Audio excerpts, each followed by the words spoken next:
먼저 가볼게요. 26쪽 보면은 우리 저번 시간에는 그 시의 화자에 대해서 했었지, 그치? 오늘은 이제 고전시가의 시조의 형식이 이제 나와요.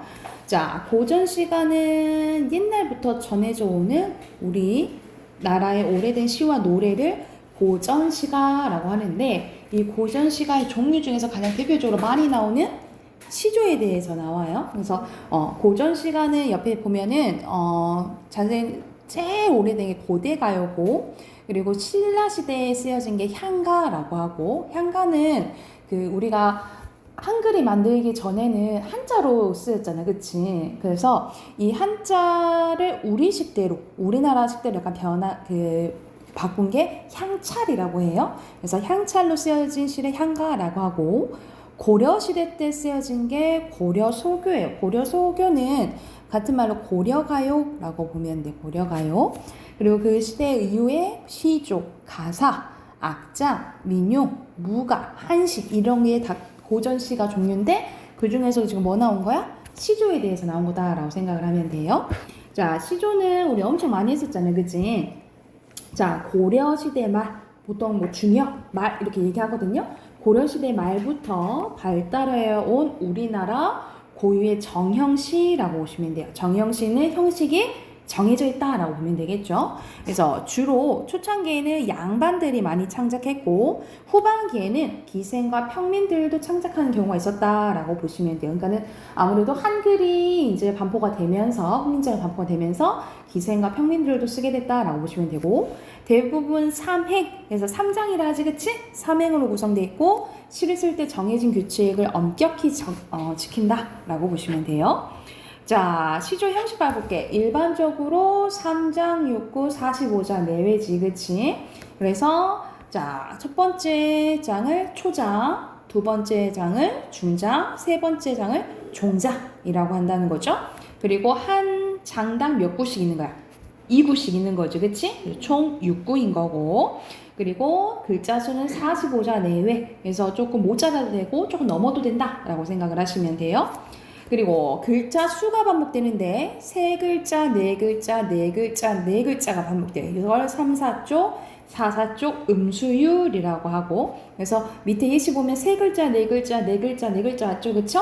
그리고 사음보, 네 번 끊어 읽는다라고 보면 되겠죠. 그리고 종장, 아까 마지막 종장이라 했지, 그치? 이 종장의 첫 음보는 몇 글자가 온다고? 세 글자. 그래서 삼음절이라고 보시면 돼요. 그래서 이렇게 기억하면 돼. 3장 6구 45자 내외, 3, 4조, 4, 4조 음수율, 그리고 사음보고요. 그리고 종장이 첫 음보는 삼음절로 고정되어 있다라고 보면 돼요.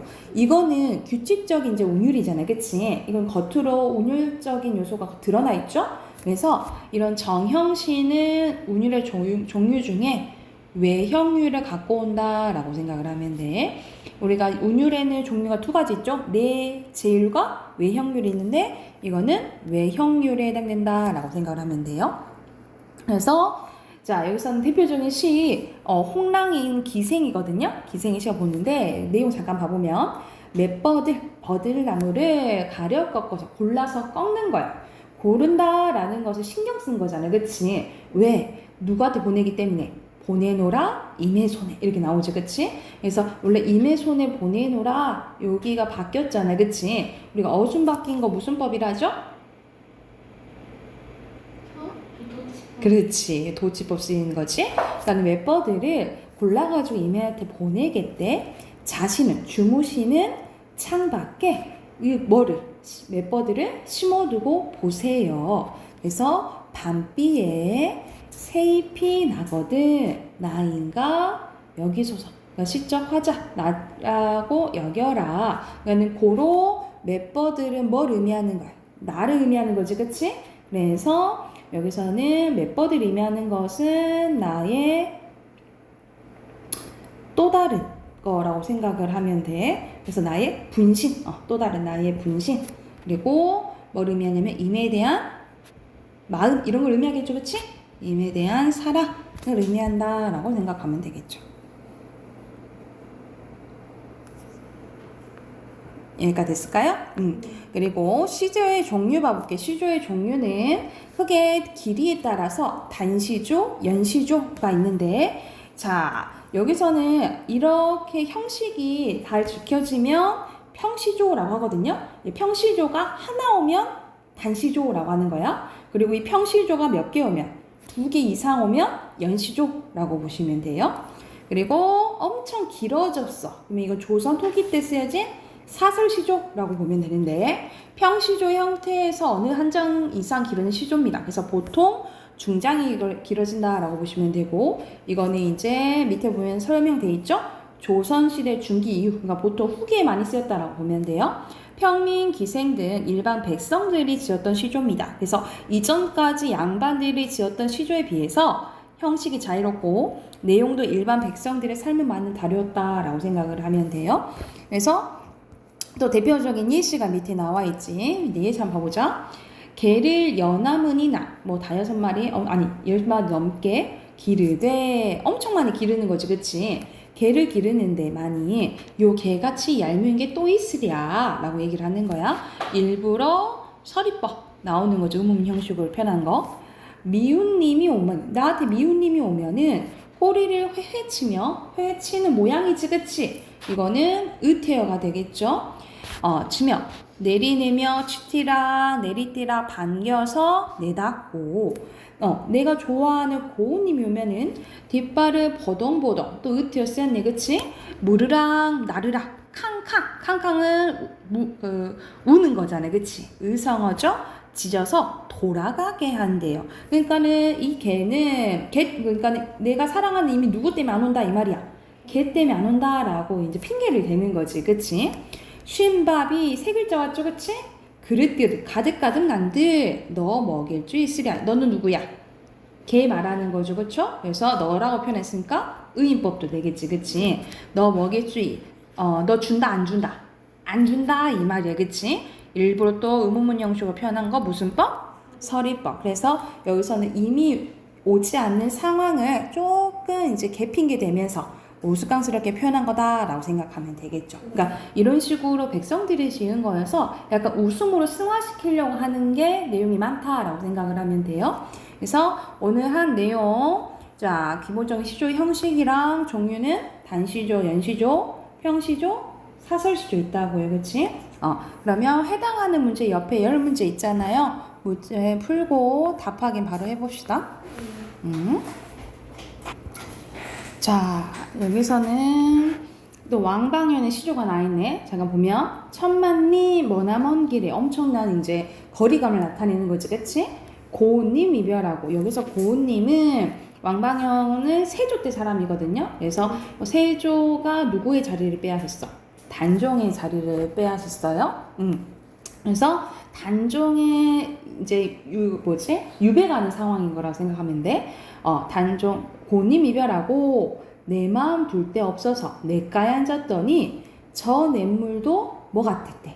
내 마음 같대. 그래서 이 냇물에 감정이입한 거죠. 내 이미랑 똑같다 이 말이야. 울면서 밤길 흐르는구나. 그래서 냇물이 운다라고 표현한 거죠, 그치? 또 의인법도 되겠죠, 그쵸?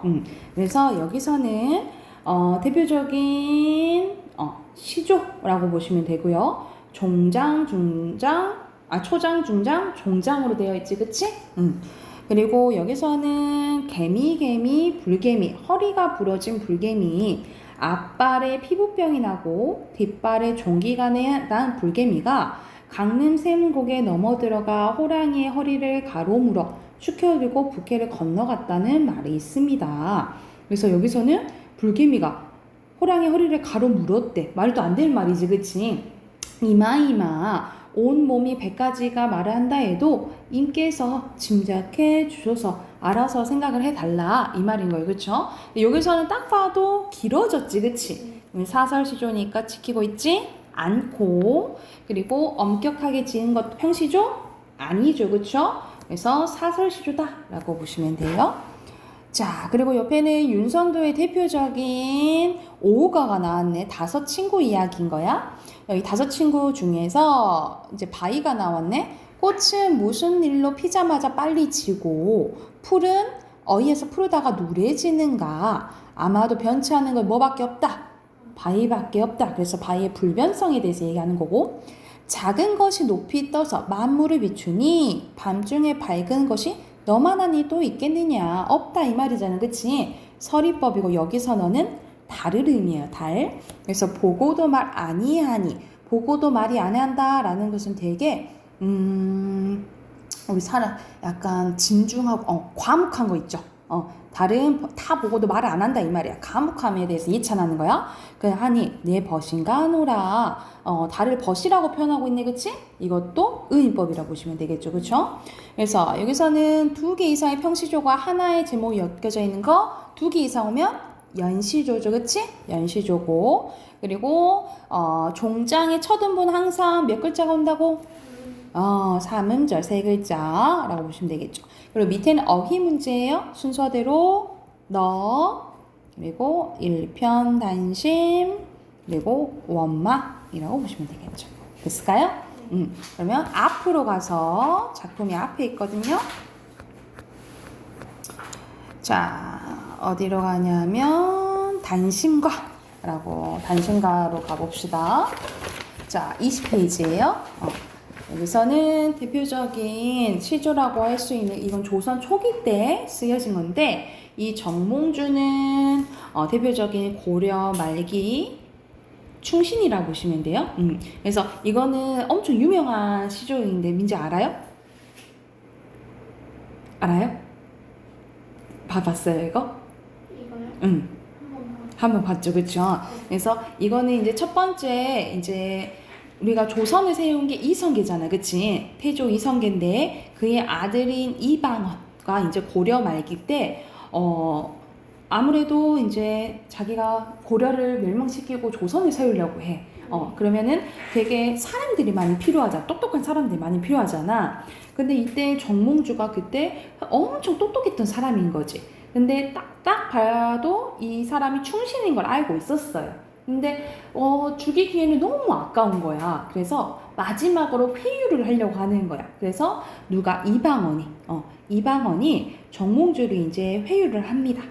그래서 뭐라고 하냐면 이런들 어떠하며 저런들 어떠하겠냐. 우리 같이 한번 일을 도모하지 않을래? 라고 하면서 제안을 해요. 그거에 대한 답가가 이 단신가라고 보면 돼요. 한번 봐보자. 이 몸이 죽어 100번 고쳐 죽어. 여기서는 이제 죽는다는 게 이제 반복되지, 그치? 근데 100번 죽을 수는 없겠죠, 그치?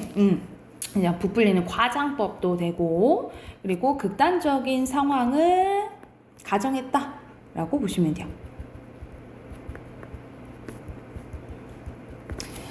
내가 죽고, 그리고 내가 100번을 죽는다 하더라도, 그리고 백골이가 지금은 이제 살이 있지만 안에 뼈가 있잖아요, 그치? 우리가 죽으면 안에 뼈만 남는다 하잖아요, 그치?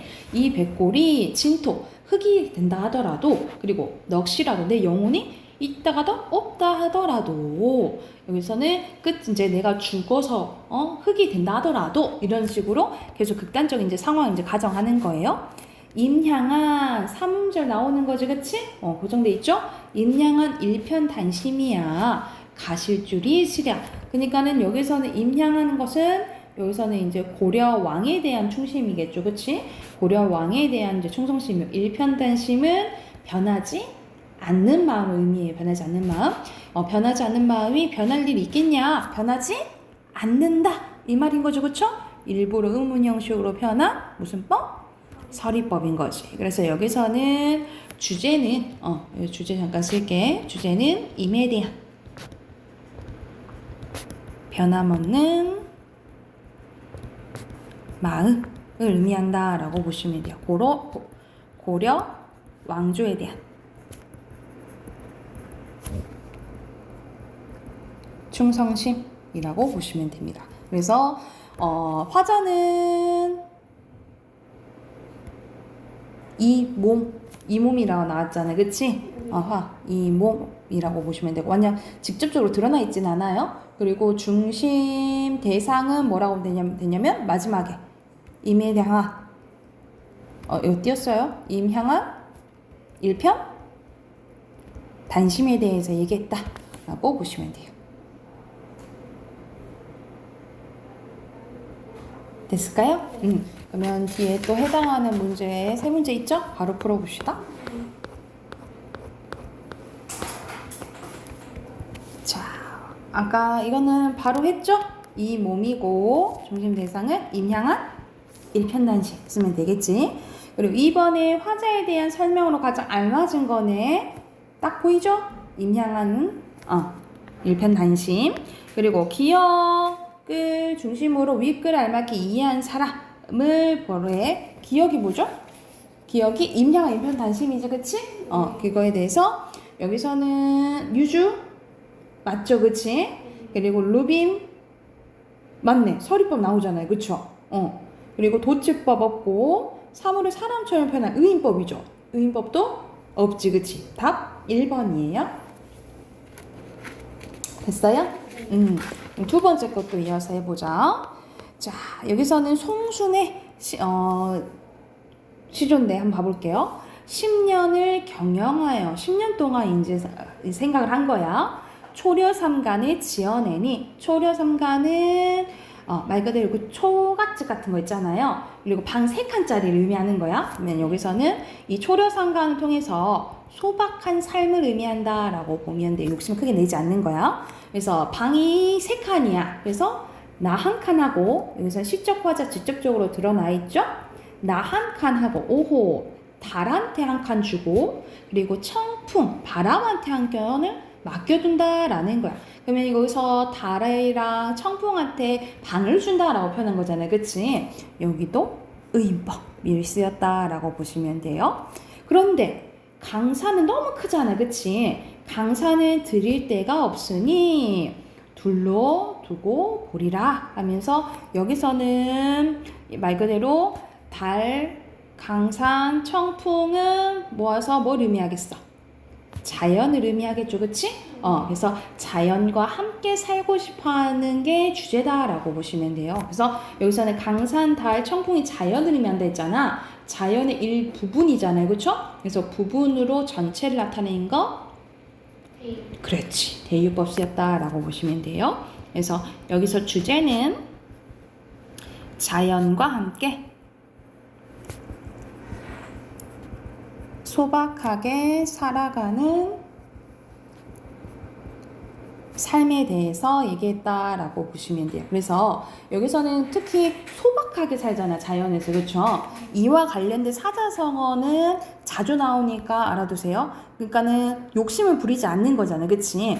그래서 뭐라고 하냐면 안분지족이라고 하고 분수에 맞게 사는 것을 만족한다 이 뜻이에요.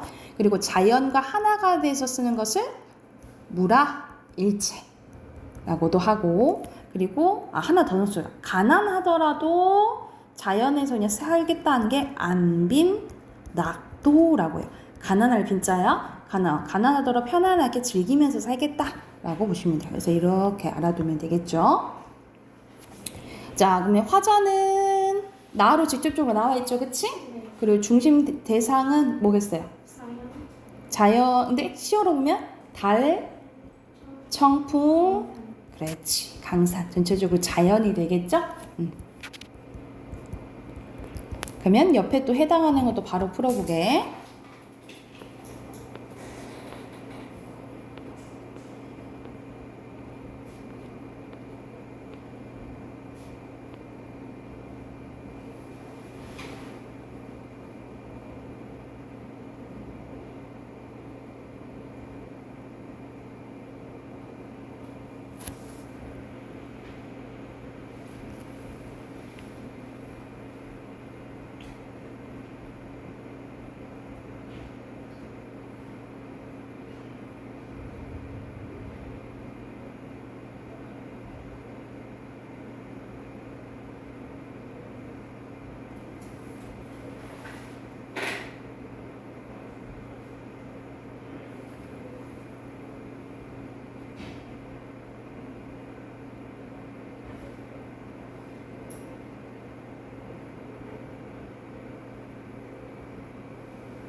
이건 그대로 쓰면 되겠죠? 나, 달, 청풍, 강산이고, 그렇죠? 그리고 윗글의 내용을 가장 알맞은 것은 3칸짜리 지었다 했죠, 그치? 5번이 3번이고, 그리고 달, 청풍, 강산은 자연 친화적인 거지? 2번이죠. 그리고 7번에 욕심 없는 거 드러나는 거, 4글자 뭐요? 그렇지, 초려 삼간. 됐나요? 나 그럼 여기까지 하고, 이건 따로 숙제 없고요. 비문학 꺼내봅시다.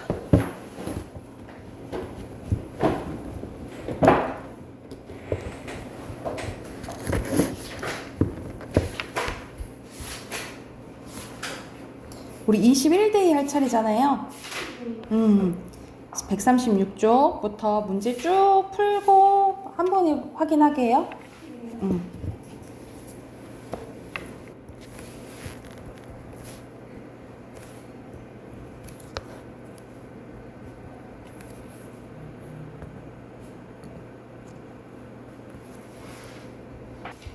자, 여기 136쪽부터 가봅시다. 여기서는 바이러스에 대해서 나오네, 그지? 첫 번째 문단부터 보면 대부분 사람들이 병을 일으키는 원인이라고 생각하는 바이러스는 완전한 생명체라고 볼 수 없대요. 결론적으로 먼저 얘기가 나오네, 그지? 생명체로 인정받기 위한 3가지 조건을 갖추지 못했기 때문인데 생명체로 인정받기 위해서는 여기서 조건이 나오네요. 스스로 번식하여 자손을 퍼뜨릴 수 있어야 되고, 이게 조건 첫 번째. 그리고 양분을 흡수하여 생명을 유지해야 되고요. 그리고 환경에 적응하고 진화할 수 있어야 된대요. 그런데 여기서 이렇게 3가지 조건이 있는 거지, 그치? 근데 바이러스는 스스로 자손을 퍼뜨리는 능력을 갖추지 못해서 생명체로 인정받지 못한다라는 거죠. 그래서 한 가지가 이제 충족이 안 되는 거죠, 그치? 그래서 여기서 이유가 나와 있죠? 여기가 중심 문장이고 핵심어는 바이러스가 되겠지, 그치? 그렇다면 스스로 자손을 퍼뜨리지 못하는 바이러스는 어떻게 번식하여 병을 일으키는 것일까? 그러면 그게 바로 또 나오네. 바로 다른 생명체의 세포를 이용한대요. 그래서 여기서는 바이러스가 어떻게 번식하는지에 대한 이제 내용이 나오겠지. 핵심은 바이러스고. 먼저 인간과 같은 숙주의 몸속에 들어온 바이러스는 세포에 이제 기생을 하게 되는데 보통 대부분의 바이러스는 인간 몸속의 많은 세포 가운데 자신이 좋아하는 세포가 있어 그 속으로 자신의 유전물질을 집어넣습니다.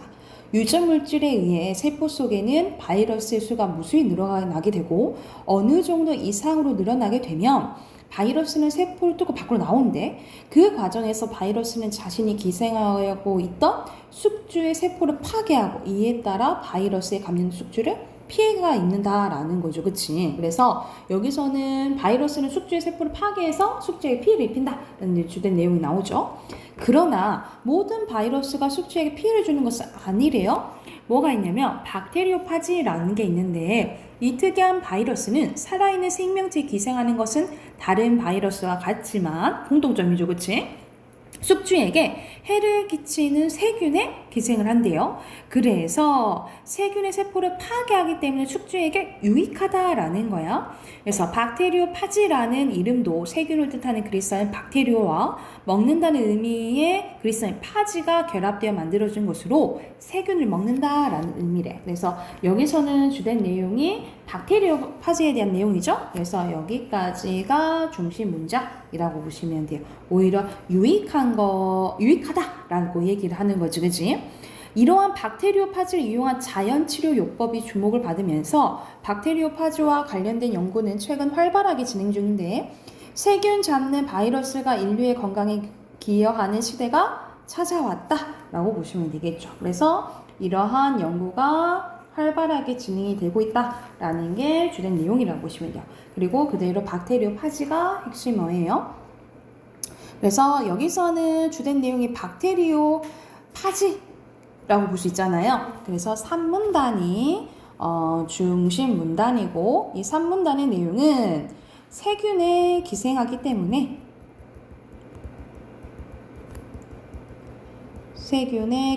때문에 숙주에게 유익한 박테리오 파지에 대한 내용이다 라고 보시면 돼요. 세균에 기생하기 때문에 숙주에게 유익한 박테리오 파지에 대한 내용이고, 밑에 바로 빈칸 넣어 볼게요. 여기서는 바이러스에 대해서 설명을 해주죠. 그리고 유익한 바이러스인 박테리오 파지에 대한 내용이 나오죠. 그리고 주제 한번 봐볼게. 주제는 앞에는 바이러스가 어떻게 번식하는지, 그리고 박테리오 파지에 대해서 나오잖아요. 그치? 그래서 한꺼번에 쓰시면 돼요. 이어서 바이러스가 번식하는 방법과 박테리오 파지의 특성까지가 이 글의 주제다 라고 보면 돼요. 그리고 3번은 내용 일치 문제네. 알 수 없는 것은 5번. 자연치료까지 나왔는데 경제주의가 안 나왔죠. 그죠? 그리고 4번에 2번. 오케이. 그리스어에서 갖고 왔다 했지? 그리고 5번에 알맞지 않은 거? 4번. 숙주에게 해를 끼치는 세균에 기생하니까 유익하다 했잖아요. 그쵸? 맞는데 다시 한번 골라볼까요?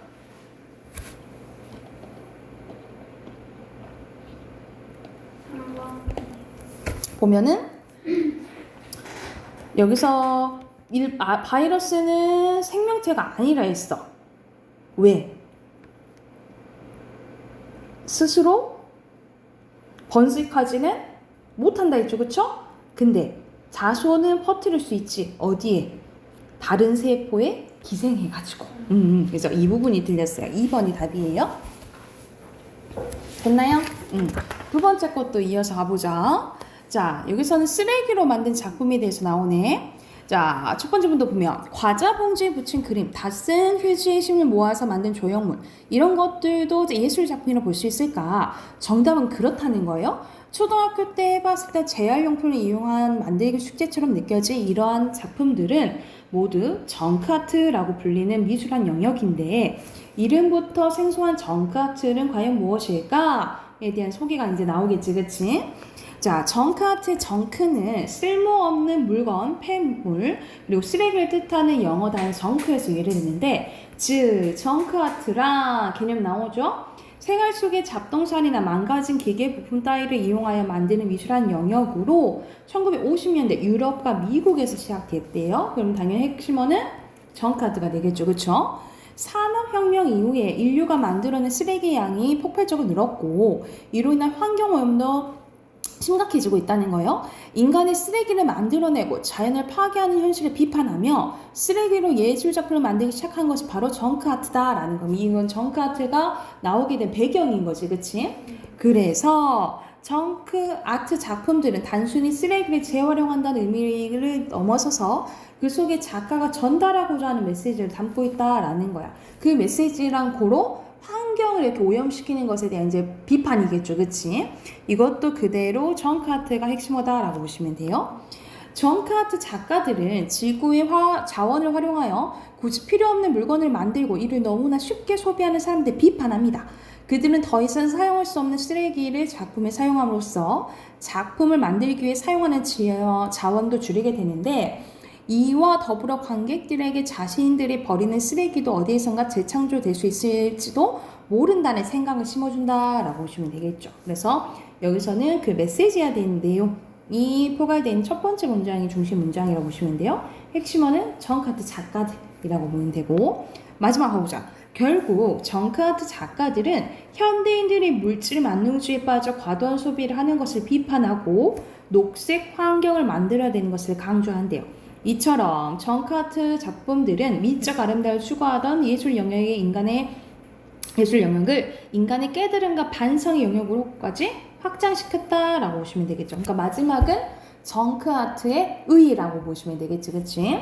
그래서 핵심어는 마지막 정크아트라고 보시면 돼요.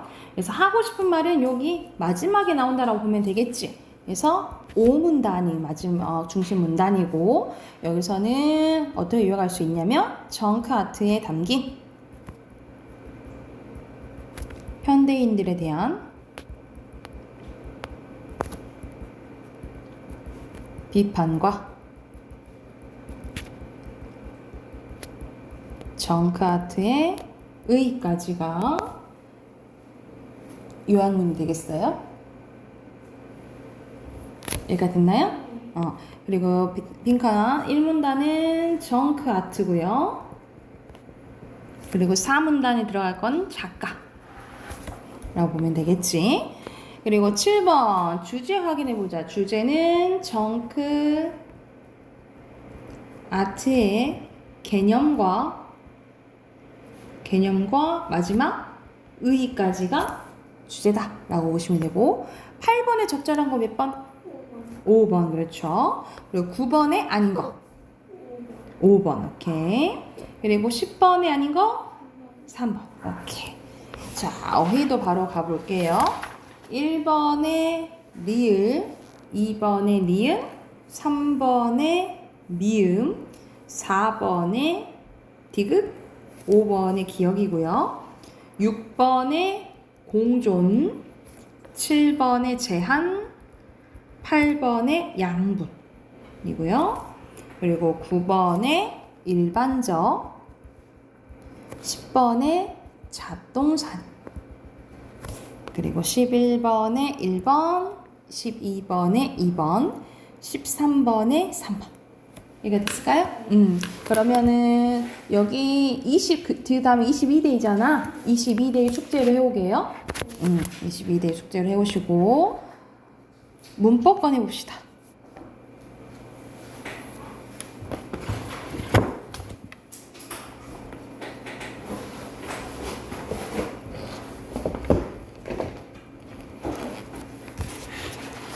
여기 시험 대비 전에 29쪽까지 했던 것 같은데 맞나요?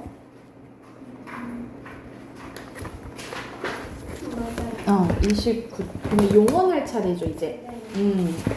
용언할 차례 봐볼게요. 30페이지. 자, 우리 품사에 대해서 들어갔는데 앞에서 했던 거는 체언이었어. 체언에서 명사, 대명사, 수사 있잖아. 오늘 할 건 이제 용언인데, 용언에는 이 용자 쓸 용자라고 생각하시면 돼요. 그리고 대표적인 용언은 어떤 걸 하는 거냐면 활용을 한다라고 보시면 돼요. 활용은 문장에서 막 바뀌는 것을 이제 활용이라고 한다라고 생각을 하면 돼요. 자, 먼저 용언의 개념 봐볼게.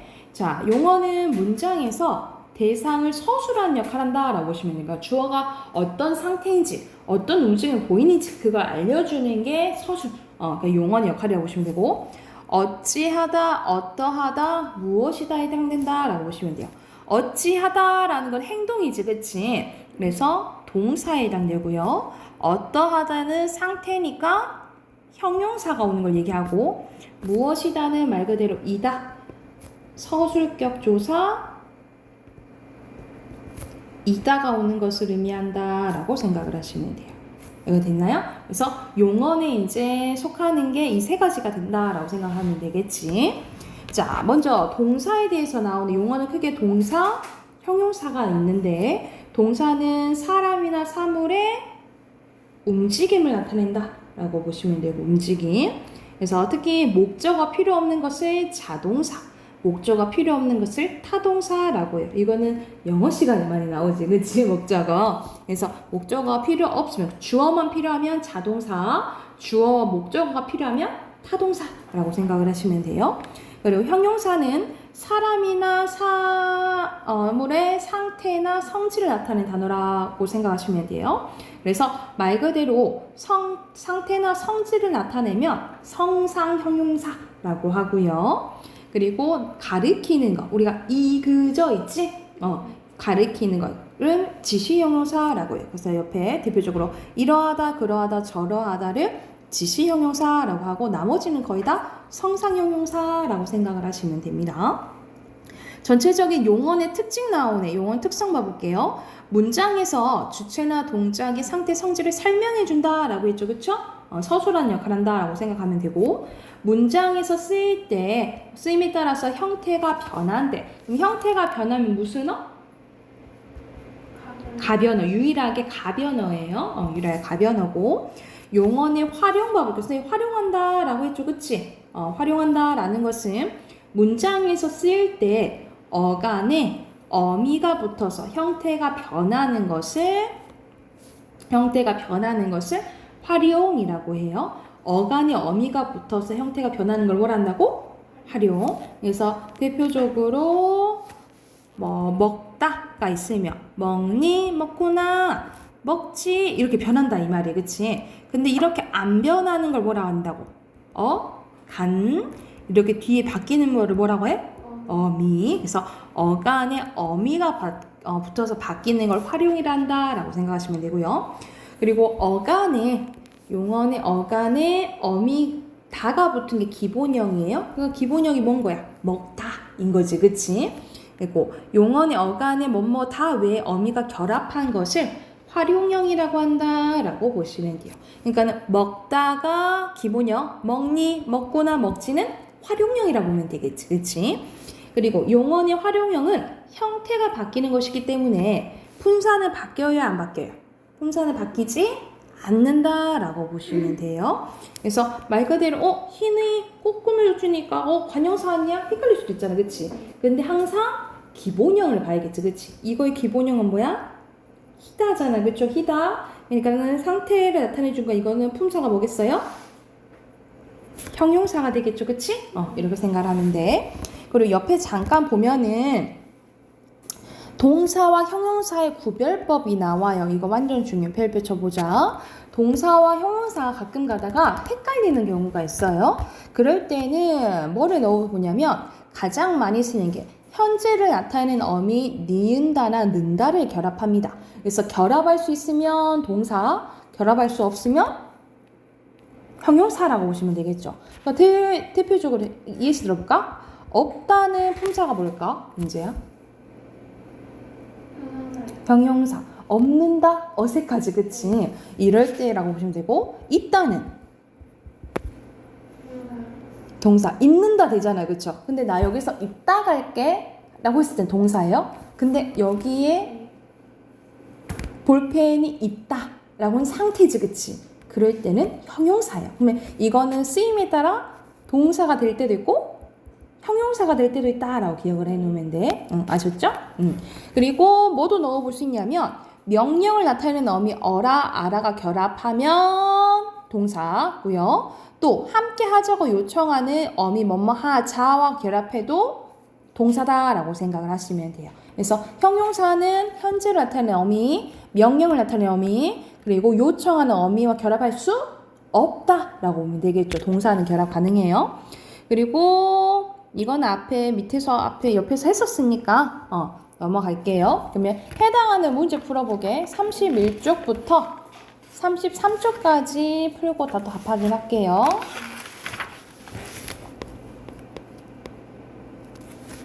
자, 답하긴 해봅시다. 1번에 용언이죠? 1번에 용언, 2번에 동작, 3번에 형태, 4번에 움직임, 그리고 5번에 형용사고요. 그리고 6번에서의 동사 구별할게. 동사는 여기서는 펼쳐졌다. 그렇죠? 그리고 웃는다. 그리고 닫고 읽었다가 동사예요.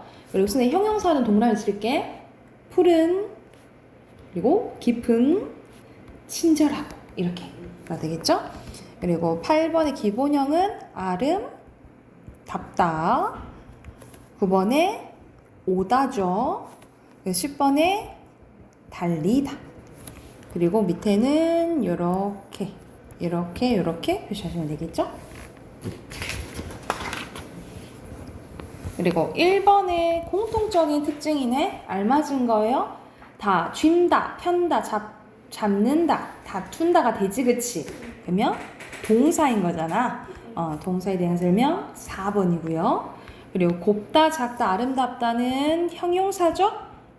알맞지 않은 것은 3번, 그렇지. 결합할 수 없죠. 그리고 품사가 다른 것은 1번만 형용사, 나머지는 동사죠, 그치? 그리고 4번에 활용하는 것은 5번 그곳은 그곳이잖아. 활용한다 라는 것은 변해야 돼. 그러면 동사나 형용사 찾으라 이 말이야. 그럼 몇 번일까요?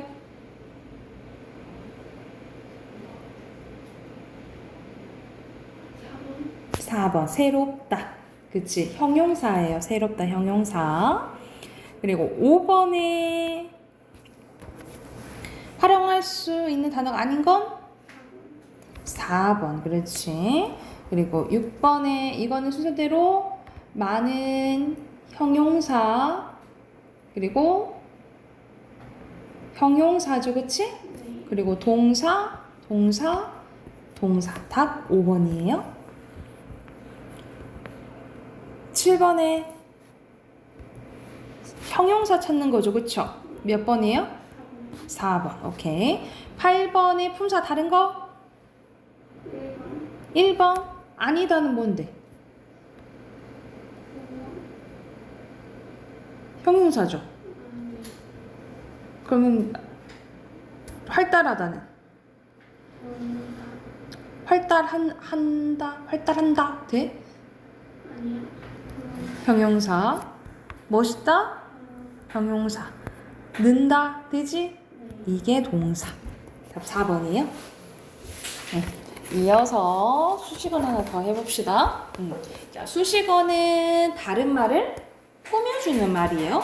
다른 말 꾸며주는 말에서 뭐 문장에서 뒤에 오는 말을 꾸며주는 역할을 해가지고 어떠한, 어떻게 해당한다 라고 보시면 돼요. 그래서 어떠한은 관형사를, 어떻게는 부사를 나타낸다 라고 보시면 돼요.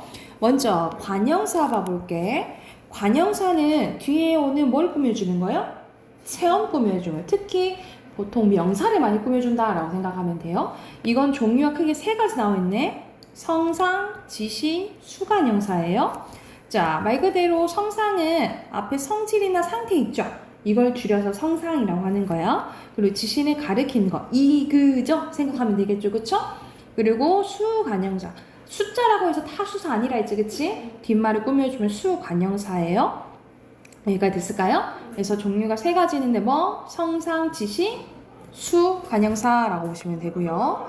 그리고 부사 봐볼게. 부사는 주로 뭘 꾸며줘요? 용언 꾸며주지만 용언뿐만 아니라 체언, 관형사, 부사 문장 전체를 꾸미기도 해요. 근데 아까 전에 체언 꾸며주는 거 뭐라고 했지?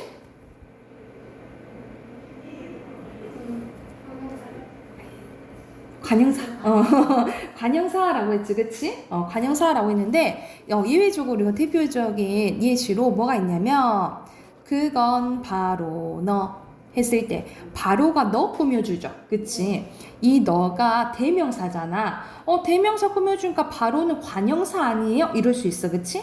근데 바로는 부사로 쓰는 다른 경우가 더 많아요. 그래서, 유일하게 이 너를 꾸며준다고 해서 이 바로를 관형사로 볼 수 있다, 없다?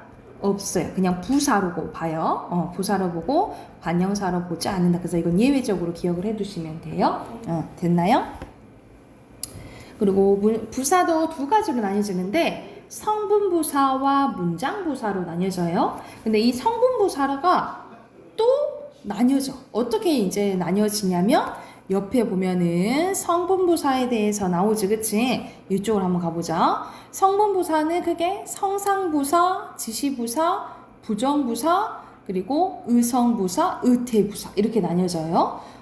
그래서 성상, 지시, 부정, 의성, 의태 이렇게 이게 나뉘어지는데, 자, 성상은 말 그대로 상태나 성질 나타내는 거고, 지시는 가리키는 거. 이리저리 그리 어제 오늘 이가 해당되고, 부정부사는 안 먹었어, 못 먹었어 이런 것들 있잖아요. 그쵸? 이거 해당되고, 의성은 우리가 소리 흉내 내면 의성어 있지?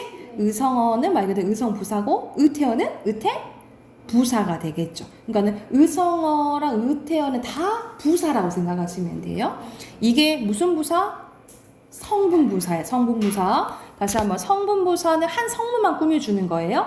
그래서 성상부사, 지시부사, 부정부사, 의성부사, 의태부사 이렇게 나뉘어지고, 그리고 문장부사는 2가지로 이제 나뉘어지는데 양태부사와 접속부사라고 나뉘어져요. 그래서 말 그대로 과연이 이 문장 전체를 꾸며주지, 그치? 이런 게 대표적인 무슨 부사? 양태부사예요, 양태부사. 그리고 우리가 보통 영어에서는 그러나는 벗이잖아. 접속사라고 해당되잖아요. 근데 우리는 접속사가 없어. 이러한 접속 표현은 다 접속부사라고 보시면 돼요. 부사예요. 부사 중에 문장 부사면서 문장 부사 종류 중에 뭐라고? 접속부사. 이렇게 생각하시면 되겠죠. 다시 한번 부사는 크게 두 가지로 나뉘죠. 성분부사, 문장부사. 네, 성분부사는 성상, 지시, 문장, 의성, 의태부사예요. 그리고 문장부사는 두 가지 뭐 양태와 접속부사 이렇게 나뉘어진다 생각하면 돼. 자, 수식어의 특성입니다. 문장 의미를 자세하고 구체적으로 전달하거나 의미를 한정시켜주고요. 그리고 문장이 쓰일 때 형태가 변해요, 안 변해요? 안 변해요. 그래서 무슨 불변어. 그리고 관형사는 조사, 결합, 해요, 안 해요? 안 해요. 근데 부사는 특히 보조사와 결합하기도 한다라고 보시면 돼요. 그러니까 유일하게 조사가 결합 안 하는 게 있거든요. 이 조사는 관형사랑 감탄사랑 결합을 안 해요. 그래서 구별하는 방법이라고 생각하면 돼. 그러면 또 해당하는 문제 뒤에 좀 풀어볼까요? 37쪽까지 풀어봅시다.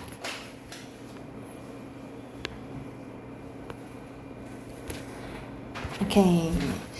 1번에 OX. 의지야. 1번에 OX. 1번에 OX. O냐고 X냐고.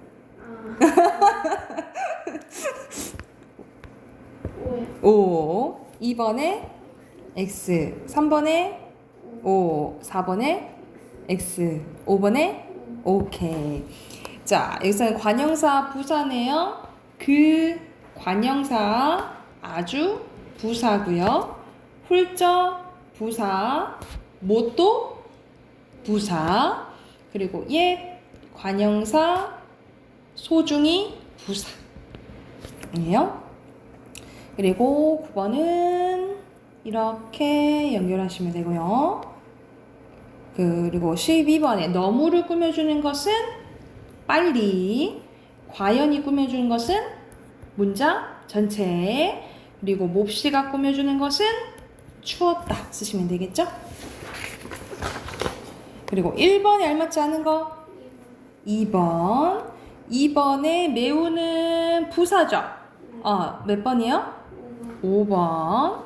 3번에 뚜벅뚜벅, 이건 의태어니까 이것도 부사죠, 그치? 알맞은 거? 5번, 오케이. 4번에 품사가 다른 것은? 2번. 이건 2번이 뭔데? 문장 전체. 부사죠? 이건 3번에 부사요. 부사인데? 바로 역 꾸며줘도 이것도 부사라 했어요, 그쵸? 그리고 안도 부사야. 심하게는 항상 기본이라고 말하지. 심하다잖아요, 그쵸? 심하다는 형용사죠? 1번이에요. 왜냐면은 수식어는 형태가 변하지 않는다 했잖아요, 그치? 이건 형태가 변하잖아요, 그쵸? 그리고 5번에 수식어 찾아볼까? 깨끗이 봤어. 3개네요. 6번에 5번 뭐? 천천히가 관형사고 생긋이 부사. 천천히가 뭐 꾸며주는데? 걸어가자고 뭔데? 동사요. 부사고 이것도 부사. 그리고 활짝 부사. 첫 관형사. 이 관형사 너무 부사. 답 2번이네, 그치? 아주 부사죠? 그리고 오늘 7번에 부사 찾아야겠지, 그치? 몇 번? 5번, 그치? 졸졸 있죠? 그리고 8번에 수식어에 해당하는 거 몇 번이에요?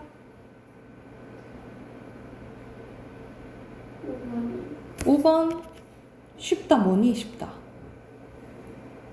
형용사. 높다? 형용사. 열심히만 부사예요? 또. 그러면 찾아봐야겠지? 2번이 2번. 2번? 팔자. 꼭 부사죠. 셋은 관영 수사인데?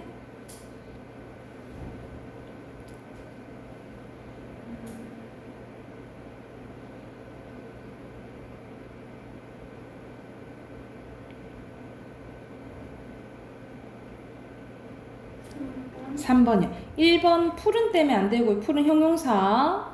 그리고 거기 대명사. 그치? 네. 답은 3번이에요. 온갖, 어느가 관형사, 아주 부사예요. 이해가 됐을까요? 네. 틀린 거 확인하시고 이거기는 여기까지 합시다. 이거는 문제 없고 다음 주에 어휘 25, 26이고요. 그리고 비문학 숙제 해오세요. 네. 여기까지 합시다.